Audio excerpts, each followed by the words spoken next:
बार की बात है। एक छोटे से गांव में एक लड़का रहता था जिसका नाम रामू था।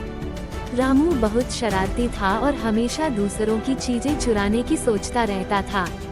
एक दिन उसकी नज़र गांव के हलवाई की दुकान पर पड़ी, जहां ताजे समोसे बन रहे थे। रामू के मन में तुरंत समोसे चुराने का ख्याल आया।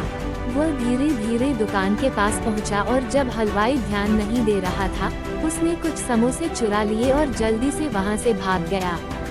वह एक पेड़ के नीचे बैठ गया और समोसे खाने लगा, लेकिन जैसे ही उसने पहला समोसा खाया, उसकी पेट में अचानक से दर्द होने लगा। रामू को समझ नहीं आ रहा था कि उसके पेट में दर्द क्यों हो रहा है।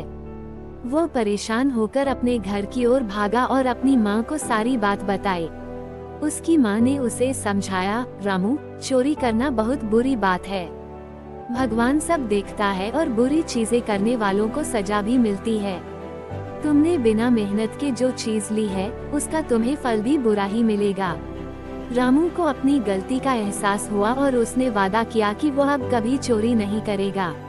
अगले दिन वो हलवाई के पास गया, उससे माफी मांगी और अपने किए पर पछतावा जताया।